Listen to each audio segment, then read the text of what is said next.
Hey guys, so today we're going to be using the strawberries that I picked from Lewis Farms, and we are going to be making some yummy strawberry scones.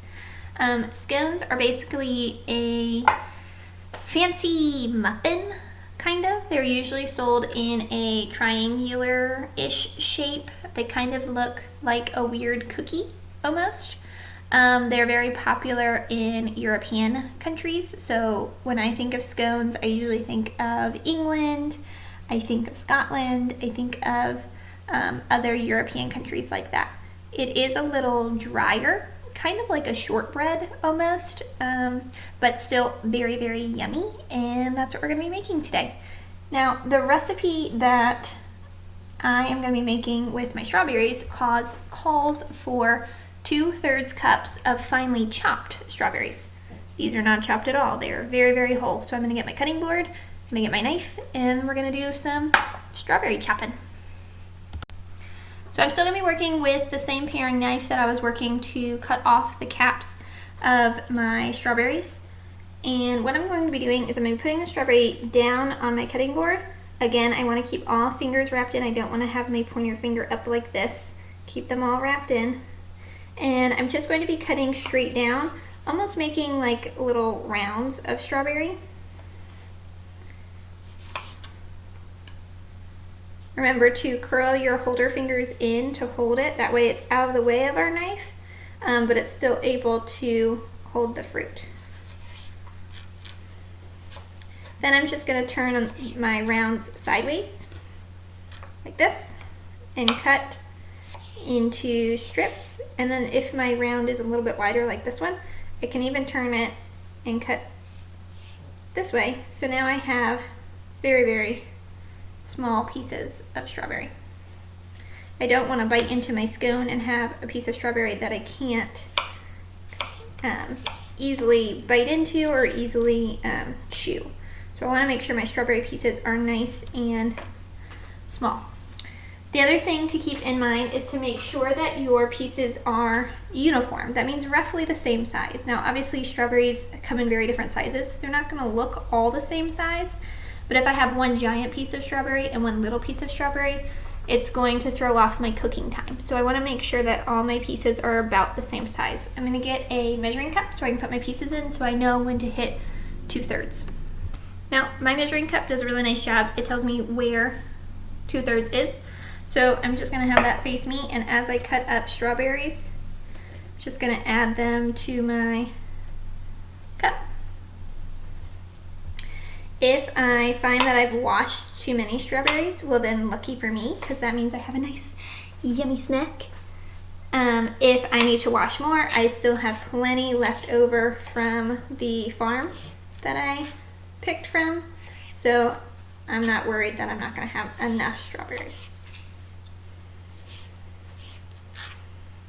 Notice that as I'm cutting, I'm going in one smooth motion, starting at the top and pulling back. You don't want to saw like if you were cutting a piece of bread, because it's going to mess up your fruit. It's going to get it all jaggedy and not going to hold together, which is what we want it to do. So put a little pressure, push down into that cutting board. You're not going to hurt it. That's why it's made that way. And then drag it back in one swoop.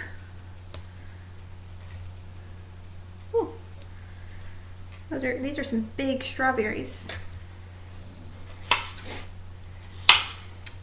Some other things that I might be doing with my strawberries. I am a big fan of strawberry jam.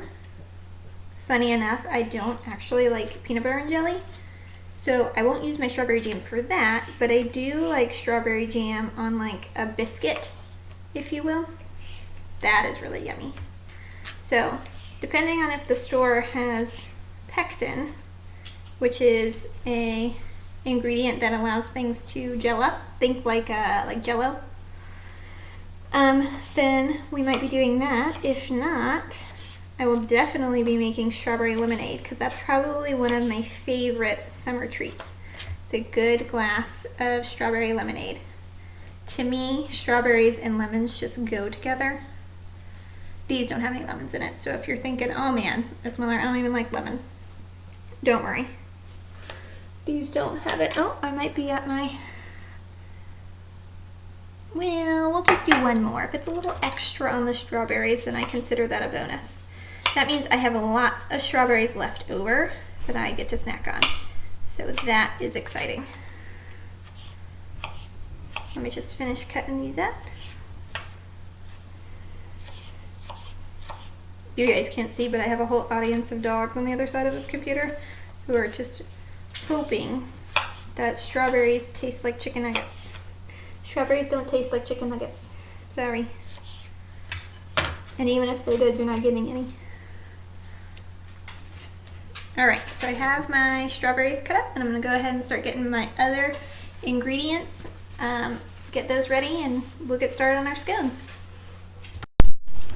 So what I've done is I've got just a regular cookie sheet, baking sheet, and I have lined it with parchment paper. Parchment paper looks and feels like wax paper, but it is not wax paper, and you cannot use wax paper in place of parchment paper because wax paper burns. So unless you want to have really crispy paper and potentially a fire hazard, please don't use wax paper. Now, I know that because I have done it before and I have not caught anything on fire, so if you are that desperate, I won't know. What I don't know doesn't hurt me, right? But I'm using parchment paper because parchment paper will not burn in the oven.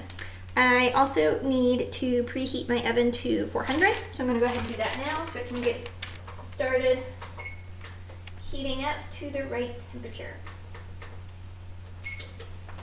While the oven is heating, and I'm just going to move this over to the oven so it's out of my way, we will get started with combining some ingredients. So I have a stand mixer here that I'm going to be using. You will need a mixer for this recipe because it's a baked good. You need all the ingredients to come together. And if you are trying to do it by hand, I imagine you probably could because people were making things like bread long before we had stand mixers. However, it's a lot harder to get all those ingredients fully incorporated. And so a lot of times your baked good will come out lumpy. So if you have a stand mixer or you have a little handheld mixer, I recommend you use one of those. It just helps make the batter really smooth and gets everything incorporated together. So I have my bowl here, and the first thing that we're going to be doing is adding in my flour, my sugar, my salt, and my baking soda. I'm adding the dry ingredients first. So I'm going to get my flour. And for this recipe, I need 2 1/4 cup of all-purpose flour. So when I was looking for my measuring cups, because they seem to have come off the ring, all I could find was my 1/4 cup. Sad. So I'm going to be using my 1/4 cup to measure out 2 1/4 cups. So that does not mean 2/4. I need 2 whole cups plus a fourth. I know that if I use 4 1/4 scoops, that is equal to 1 whole. So I'm going to do that first. Before I get started, I'm going to grab a knife.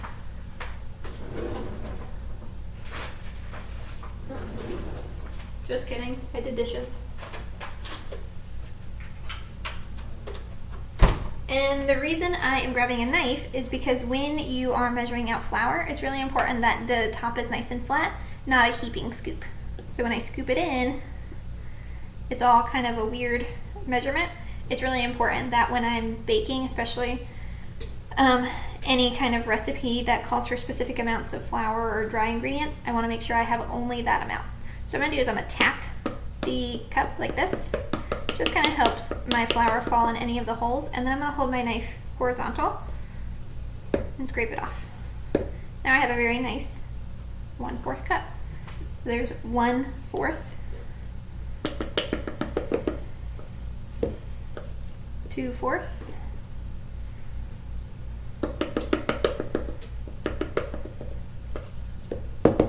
3/4,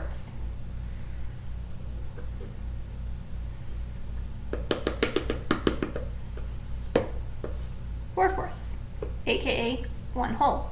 Now I do that again to get to 2 holes.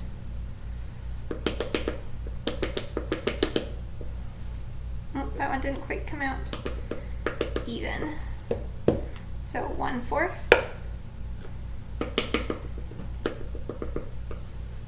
2/4,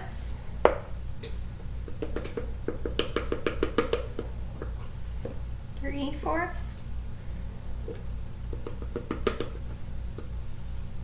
4/4, or if you were counting all the way through from the beginning, that would be 8/4.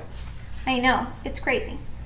So I have 8/4 of flour in here, but I need 2, hey, I don't need commentary, little dogs. I have 2 whole cups, but I need 2 cups and a 1/4. So I need 1 more 1/4 cup for a grand total of 9/4. And now that I remembered I did dishes, I'm gonna go look for my 1 whole cup, because as fun as that was and as mathematically knowledgeable as I am, I don't really want to scoop out 9/4 every single time. So I'm gonna go look for my scoop. Good news, I found it. Sad news, I don't have to measure anything that's worth 1 cup. However, this is very helpful, so I'll just put that in a safe spot. Alright, next up is sugar. And I need a 1/4 cup of white sugar. Now, because sugar is heavier, it does a much better job at, oh, I don't have much sugar, so it's hard for me to scoop, at leveling itself out. If you want to continue to use the knife trick, it will still work. Just make sure that your sugar is not lumpy, it's nice and granulated. Okay, there's 1/4 cup of sugar. Next, I need a tablespoon of baking powder. So some of you might have seen the tbsp. That is shorthand for a tablespoon. There is a tbs, which looks very similar, that it is a teaspoon. So just be careful, because a tablespoon is bigger, and so if something calls for a teaspoon and you actually do a tablespoon, that's going to be way too much. About 3 teaspoons equals 1 tablespoon. So be very, very careful with that. So we're going to do a tablespoon of baking powder. I've also learned this the hard way. Baking powder and baking soda, not the same thing. Do a very similar job, but not the same thing. These are activators. They are a leveling agent. They help make things rise, which is really helpful when you're baking. But make sure it's baking powder, not the orange box baking soda. My trick with baking powder is it kind of has this nice level already in there. It's very similar to the knife trick. I'm going to scoop up as much as I can, and then I'm going to use that rim to drag my scoop, and now I have a nice level scoop. So 1 tablespoon of baking powder. Alright, last thing of my dry ingredients is 1/2 teaspoon of salt. Now, some of you might be saying, why on earth am I using, hang on, I have my salt, but it's not open. I'm gonna get my open one real quick. Okay, open container of salt. But yeah, so some of you might be saying, why am I putting salt in something that's gonna be sweet? Well, it's really important because salt helps bring out more sweetness. I know that sounds crazy, but that's why things like salted caramel actually taste so good, is because that salt kind of counterbalances the sweetness. And on your tongue, you actually have a whole salt section. So if you're only tasting the sweetness in your sweet taste buds, you're only tasting a small bit. But now if you add salt, you're able to taste it across your tongue, which makes it tastier. And I'm all about making things yummy. So I am not gonna measure this. I know you saw me measuring a lot over my container or over my bowl. I'm not measuring salt over the bowl, because if I accidentally pour too much, that is a problem. If I accidentally pour too much flour or sugar, it's not really the end of the world. If I pour too much salt, that's really gonna affect what it tastes like. So I'm gonna measure this just over my counter, because my counter is really easy for me to clean up. And I have my 1/2 teaspoon of salt, and add that to my dry ingredients. So I'm gonna clean up a bit, get my wet ingredients ready to go. Alright, so our next steps is going to be adding 2 cold ingredients. And the reason why we want to add them cold is because when we mix them all into our dough mixture, which right now it's just our dry ingredients, as it bakes in the oven, it will slowly release all the yumminess, because one of the ingredients is butter, and butter when it melts is delicious, and the other one is cream cheese. So we want to make sure we add these cold, so that way when it's mixed and in the oven, it can release all the yumminess. We don't want to release it now because it's gonna then dry out when we put it in the oven. So we have 4 ounces of cream cheese, that's just half the block. And we want to cube it, and the reason why we cube it is because we want to make it small pieces so I can mix it easier with my dry ingredients. If you've ever mixed something that's cold, it's really hard to mix. So we're going to try and cut these pieces as small as possible. It's going to be a little weird.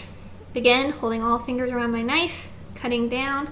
I'm going to try and just cut strips at first and hopefully not pull it off like that. I want to try and keep it together. This is going to be really sticky and messy. Just is what it is. It's hard to pull my knife through.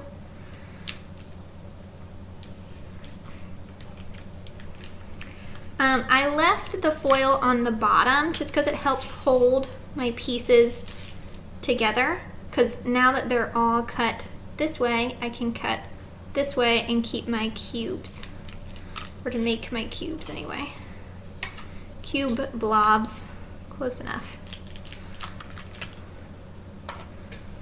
They've blob shaped cubes, which is fine. Again, the smaller the pieces, the better, because it makes it easier in our next step when we, it's called cut in. We're not actually going to be cutting this in our mixture because I don't really know how you would do that. But what we're going to do is we're going to take a fork. If you have a very fancy utensil called a pastry cutter, it kind of looks like a whisk, but it's only on one side. If you've ever been to like a Biscuitville and you watch people make biscuits in the window, you might have seen them. Or if you've been to just a bake shop where you can see them make things, sometimes you've seen them there. Calls for a whole stick of butter. That's how you know it's gonna be good. So same thing, I'm going to unwrap it except for one side, because I'm gonna hope it keeps my pieces down. Helps me cut it a little bit better. So what I'm gonna do is I'm gonna do one long cut this way, and then I'm gonna cut this way. That's the goal anyway. We'll see how it works out. Oof. Actually, new goal. We're gonna go this way too. Cold butter is a little easier to cut than cold cream cheese. Now I'm gonna cut my cubes. A little less sticky. They hear me cutting butter and they all come a-running. Again, guys, I'm not making chicken nuggets. Sorry. And guess what? Butter does not taste like chicken nuggets.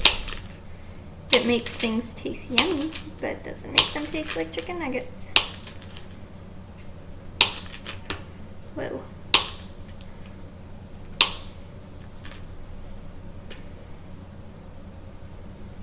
Alright, so now I got all my cubes made.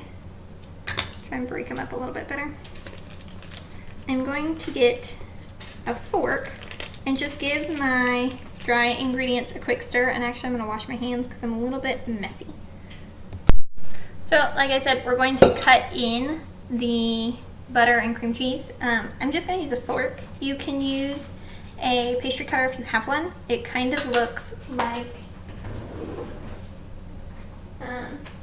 so if this was a whisk, it's kind of like if you could only hold this part and you were going like this. So each of these tongs helps cut the butter and the cream cheese and forces it to mix with my dry ingredients. I'm just using a fork because I don't have such fancy tools. Before I do that though, I haven't even stirred this, so I'm just going to give it a quick stir with my fork just to give everything a nice mix. Make sure not one bite is too salty. Get that salt all mixed in there. And then with my fingers, I'm going to slowly crumble in some of my butter, break it apart in those nice cubes that we worked to cut. Doesn't matter if they're small or all the same size pieces because we're just trying to get them in. I'm going to throw in some cream cheese pieces too. They're a little bit stickier and messier and not wanting to come apart. As tempting as it is, since our fingers are getting messy, don't lick them. Cream cheese is yummy. Butter is a little less yummy on its own, but if you're into that, still don't lick your fingers while you're using them. That is not safe given our current times, and it's not safe to those who are going to be sharing this yummy treat with you. So, I've added about half my butter and cream cheese mixtures. This one's stuck together. So what I'm going to do now is I'm just going to take my fork and just mash it in there. It's hard for me to show you exactly what to do because I can't necessarily do it while holding it up, but you basically want the butter or cream cheese or whatever mixture to go through the tines of the fork. It's gonna take a little while, so if you're doing this and you're like, Miss Miller, it just looks like clumpy flour, it's okay. It will get there. Once you get the first half going a little bit and you kind of chomp through them, I like to push up against the side of the bowl just to have something to push up against as I'm cutting in. That's the proper culinary term. As I'm cutting in this butter and cream cheese. So I'm going to keep doing this. Once I feel like this section has gotten added in a little bit more, I will add in the rest of my butter and cream cheese that I've already cubed. Alright, so I actually gave up on the fork. It worked for a little bit, but then most of my ingredients need a little bit more. So it still looks like a weird flour mixture, but you can see that some of it has started to come together. So you want it to kind of look like coarse crumbs, not super fine crumbs, but you have some chunks in there that are really holding together with the flour and the cream cheese. So what I did is I just went in there with my hands and started squishing it together, making sure I was really getting those the butter pieces and the cream cheese pieces, and really just squishing it together. It's like dry slime, if you will. So go ahead and get dirty. I will warn you, if you have lovely fingernails like I do, you will have all kinds of flour and butter and cream cheese stuck under them. So I'm sure that will be fun to get out later. Good thing I didn't do my arm workout today. So hard. Alright, so what I'm going to do now is I'm going to get my wet ingredients ready, my liquids, to add to this mixture. Alright, so what I'm doing is I got another small little bowl and I'm going to start adding together my wet ingredients, which include heavy whipping cream, vanilla, and an egg. The first thing I'm going to do is the egg, and the reason for that is because sometimes I'm not a good egg cracker and I might get a shell in there, and it's a lot easier to fish out a shell when it's just an egg in the bowl than if you have other ingredients. Put my eggs in. So I'm gonna crack my egg in there and look around, and guess what? I was perfect today. Yay. If you have a garden, eggshells are great compost because there's calcium in here, and so you can put them in a compost pile. I don't have that yet, so I'm just gonna throw it away. Whoa. Alright, next up is my heavy whipping cream. And let me check my recipe. I need a 1/4 cup of heavy whipping cream. Good thing I found that 1/4 cup. I'm going to go ahead and measure that. I'm doing this over the bowl just in case I spill. A tiny bit over is not going to be the end of the world. Alright, and next is my vanilla. And I will tell you, my recipe says a teaspoon. But I don't ever measure vanilla because vanilla is my most favorite. It's kind of like salt in that it helps round out your flavors. So even when you're making something chocolate, like a chocolate cake or a brownie, you're still going to have vanilla in here. So I'm just gonna wing it. I usually use the top to measure. This is heavily frowned upon. So if you come from a long line of bakers, I'm sorry. Just winging it because vanilla is my favorite. If you really just want to measure out a teaspoon, go to town. A little bit of extra vanilla never hurt anybody. Alright, and so what I'm going to do is I'm going to whisk these together. And the reason that you whisk with an egg is it treats that egg a little more gently. When you use a fork specifically, it's a little rougher on the egg yolk. I don't know the exact term because I didn't go to culinary school, but I have heard this, that you want to make sure that you're using a whisk. Maybe someone who has a baker in their family can clarify. I got my whisk. And I'm just going to whisk these together till everything comes together, including that egg.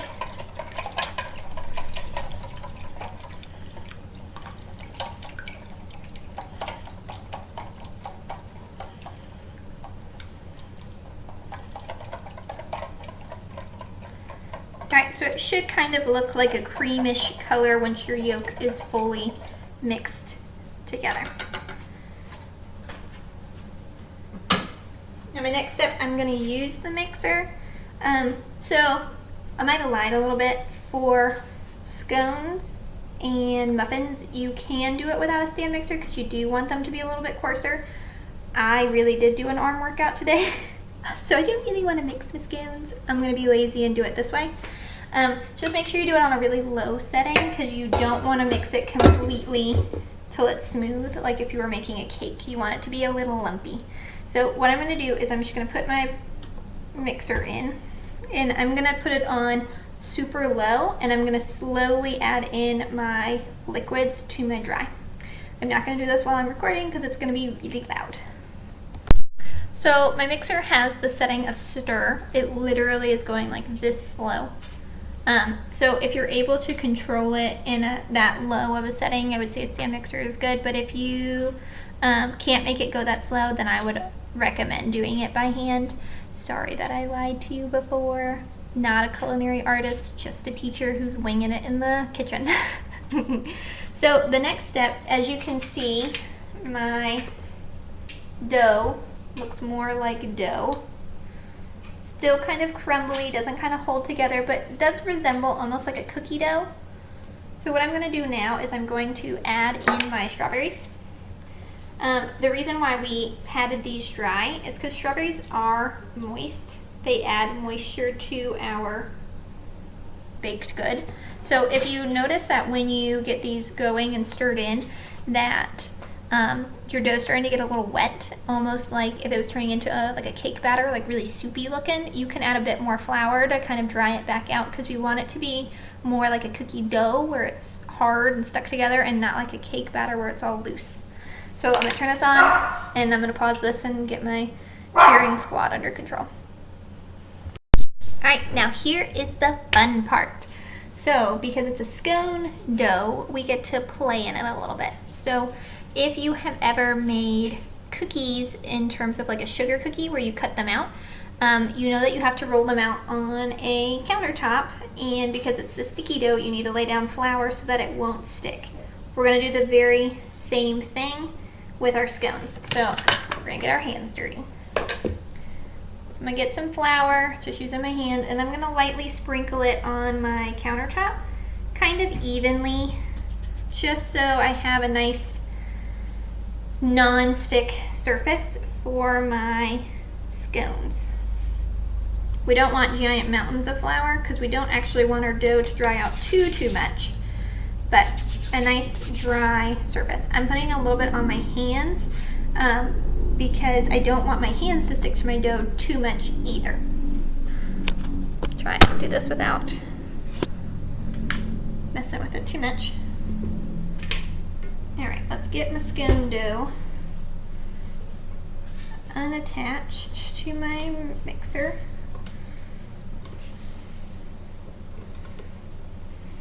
Get as much of that dough off my paddle as I can, because more dough off the paddle means more dough I can eat.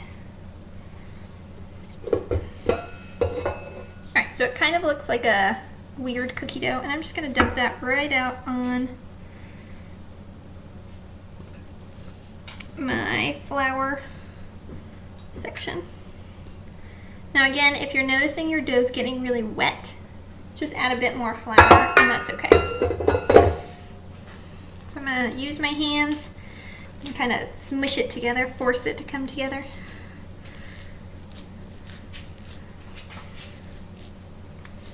Alright, now that it's kind of in one piece, kind of looks like an Easter egg. How festive. I'm going to get a little bit more flour and I'm going to use a scoop because my hands are already really gross. I knew that 1 cup scoop would come in handy. I'm not putting a whole cup of flour. But, nice little layer of flour. Right, and what I'm going to do is I'm going to mush my scone into a circle-ish. I want my dough, if you've made cookies before, you know that you want that dough pretty thin. I mean, honestly, like maybe that thin. For scone dough, you actually want it much thicker than that. Think like 1/4 of an inch to 1/2 an inch thick. So I'm just gonna keep smushing it out. It's not a perfect circle. Keep my strawberries in because that's where all the yumminess is.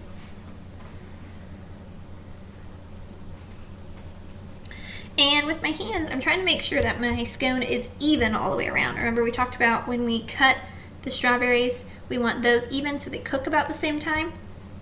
Same with my dough. If I have this side of my dough really high and this side of my dough really skinny, then the skinny side is gonna actually burn before my high side even has a chance to cook. All right, so I have my dough rolled out. My dog decided that this needs to be playtime, so if you hear squeaks, super sorry. I have my dough rolled out, and what I'm gonna do is I'm gonna take a pizza cutter and I'm gonna cut it into 1/8. So I'm gonna actually wash my hands and then get my pizza cutter to do that. I think I told you guys before, a pizza cutter is probably my favorite way to cut things because it's so easy. If you are doing this on a counter that you are concerned about cutting, just be very gentle.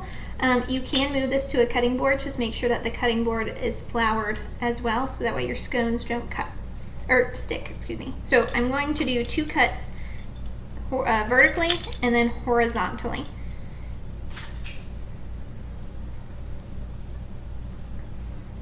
Oh, stay in there, scone piece. Remember, fractions are fair, so I'm trying really hard to make my cuts so that I have even size pieces. Now, I've only made 4 pieces so far, and I want a total of 8. So now I'm gonna do my 2 diagonals because that should give me 8 total pieces.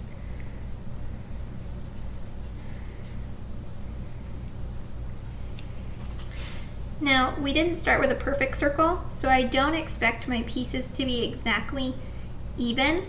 However, they should be close-ish. I kind of have this Easter egg shape, so some of these pieces are going to be skinnier, some of them are going to be a little bit fatter, but they should be about the same size.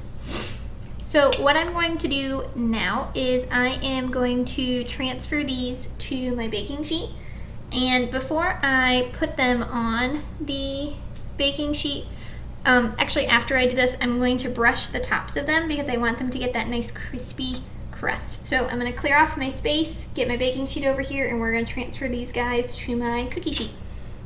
Alright, so now I got my baking sheet over here and my scones still cut. I'm going to use a spatula, which is just a tool that has a nice flat base to help me scoop these up. We're going to cross our fingers it's not stuck to my counter. We'll see though.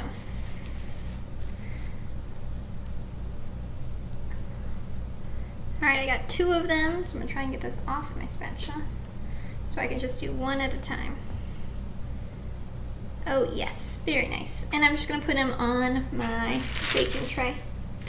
Now the nice things about scones, because they're not cookies, they should not spread too much, so I can actually put them relatively close together on my baking sheet and they're not going to smush into one another.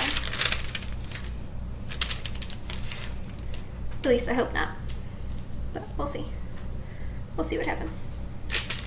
Cooking's like a big experiment. You think you know what's gonna happen, and most of the time you're right, but every now and again, something weird happens. So, we'll see how it goes.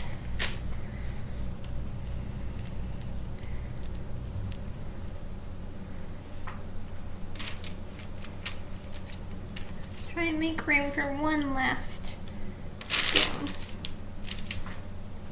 Good news, very little of my scones stuck to my kitchen counter, so that's exciting. I'm just going to use my spatula to help get all the stickiness off of my counter. While I clean this up, we're going to do one more step before our scones can go in the oven.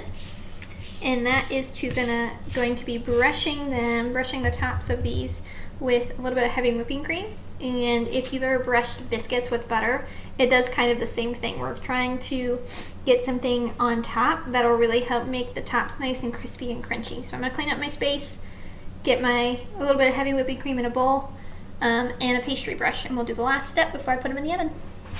Alright, so our last step is going to include just a little bit of heavy cream.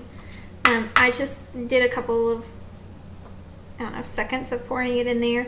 You don't even have to measure it because we're not actually adding it. And a pastry brush.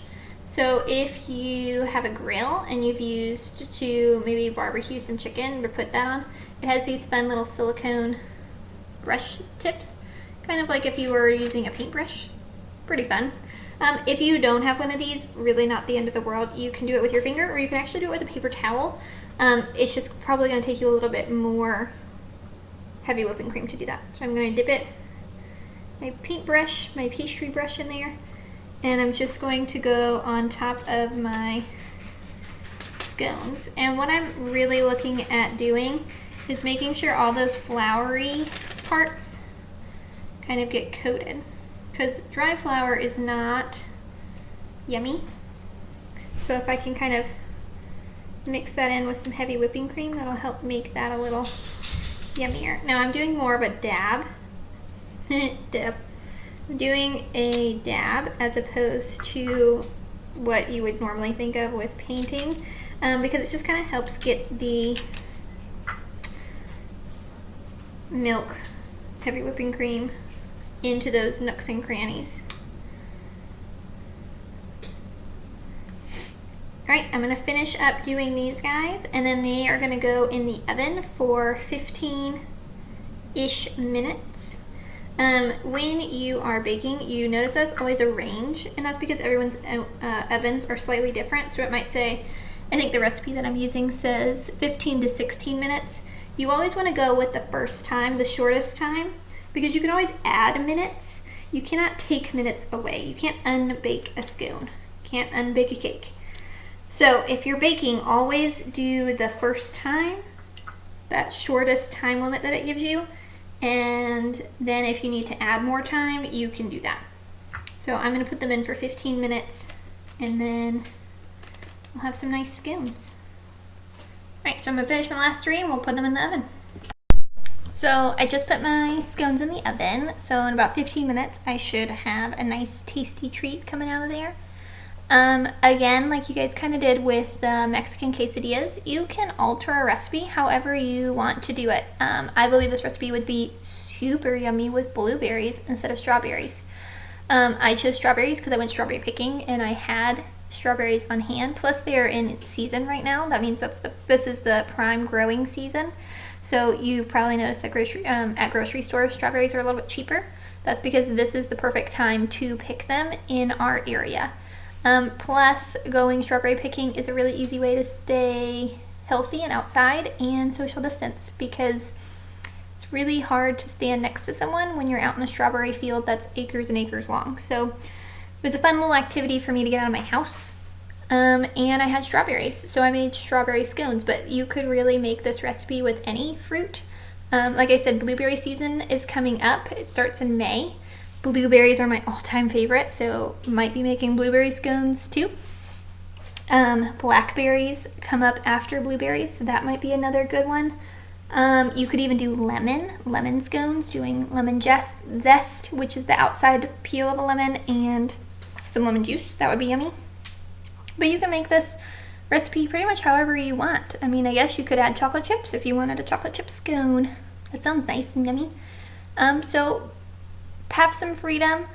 I would not change the base ingredients, your sugar, your flour, those kinds of things, but maybe changing out the fruit, changing out the flavors a little bit. You could do that, but try to keep the base the same. So I'm gonna keep waiting another 14 minutes until my scones come out. Yay!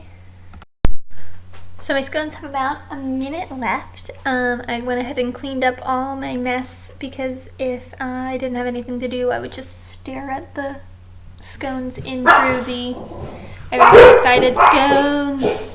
I would just stare at the oven, and that would be bad because I need to do something else. Scones are not going to get particularly brown like a cookie. Instead, they're going to be a little more blonde. So what you want to look for to make sure that they're done is that bottom layer. You want to make sure that those are nice and toasted and will start to turn color. So be looking for that. I got 20 seconds left on my scones. Hopefully, I might have to leave them in for more time if they're not quite done. I made mine pretty thick, so I'm thinking I might have to add some time. But I'm looking for that bottom layer to start be turning that golden brown. Wish me luck. Hey, little dog, I know we're excited for scones, but stop. My scones are out of the oven. I'm gonna see if I can bring them over. Still really, really hot. But if you can start to see some of those edges look a little brown near the bottom, starting to get that brown color that we're used to. I'm gonna go put this back over on the stove so it can cool.